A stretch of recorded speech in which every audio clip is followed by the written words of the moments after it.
Hi friends, இப்போ நான் சொல்ல போகிற அப்டேட்ஸ் மாதிரி இன்னும் நிறைய அப்டேட்ஸ் உங்களுக்கு தெரியும். என்னோடய சேனலை சப்ஸ்கிரைப் பண்ணிக்கோங்க. இன்ஸ்டாகிராமாக இருக்கட்டும், ஃபேஸ்புக்காக இருக்கட்டும், ட்ரெண்டிங்காக இப்போ இருக்கிற ஒரு சோகமான விஷயம் என்னென்னு பார்க்குறீங்களா? ஒரு பஸ் இன்சிடெண்ட் தாங்க. எங்கன்னா கேரளா. ஸோ ரொம்ப அந்த வீடியோ பார்க்குறதுக்கே ரொம்ப ஆக்வர்டாகவும் இருந்தது, ஒரு பக்கத்தில் கஷ்டமாக இருந்தது. என்னென்னா, ஒரு பொண்ணு பஸ்ஸில் போகிறப்போ ஒரு ஆம்பளை, ஓகேவா, அவர் இன்டென்ஷன்னாகவே எதுவுமே பண்ணல, ஓகே.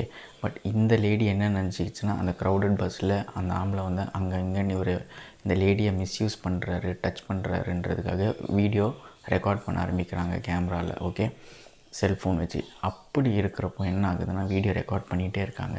அந்த வீடியோலேயும் நல்லா தெரியுது, அந்த ஆள் பாவம் அவர் சைலண்ட்டாக தான் நின்றுட்டுருக்காரு. இந்த லேடி போய் பக்கத்தில் போய் உரசிக்கிட்டு அந்த மாதிரி வீடியோ பண்ணிக்கிட்டு இருக்கு, ஓகேவா. ஸோ அதால் இப்போ என்ன ஆச்சுன்னா, அந்த வீடியோ ரெக்கார்ட் பண்ணி சோஷியல் மீடியாவில் போடுது அந்த பொண்ணு, ஓகே. ஸோ இதனால் வர கான்சிக்வன்சஸ் என்னென்னா, கரெக்டு, உமனை தானே எப்போவுமே வந்து சிம்பத்தியாக பார்ப்பாங்க, ஆம்பளைங்களை வந்து ஒரு குற்றவாளியாக தானே பார்ப்பாங்க இந்த உலகம்.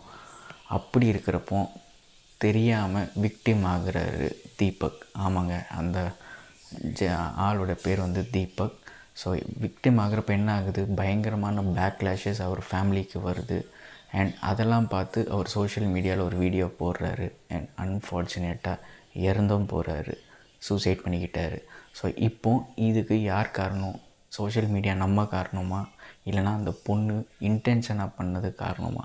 ஸோ இதுவே பார்த்திங்கன்னா எனக்கு தெரிஞ்சு மர்டருக்கு ஈக்குவல் தான். ஏன்னா ஒரு ஆள் பண்ணாத ஒரு தப்பை இவங்க பண்ணாங்கன்ட்டு சோஷியல் மீடியாவில் ப்ரொஜெக்ட் பண்ணி, அந்த ஃபெமினிசம் இருக்குது தெரியுமா, செருப்பால் அடிக்கணும். இந்த ஃபேக் ஃபெமினிசமை வந்து உருவாக்கி எல்லாத்தையும் பண்ணி ஃபெமினிசமுக்கான அர்த்தத்தையே இப்போ உள்ள கேர்ள்ஸாக இருக்கட்டும், உமனாக இருக்கட்டும் மாற்றிடுறாங்க. இதுக்கு விளைவு பார்த்திங்கன்னா யார்? நம்ம ஆம்பளைங்க தான் ரொம்ப கஷ்டப்படுறோம்.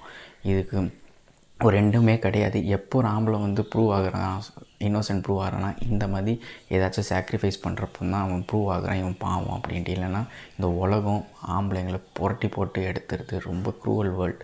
ஸோ இது பற்றி நீங்கள் என்ன நினைக்கிறீங்கன்றத கமெண்ட் செக்ஷனில் போடுங்க.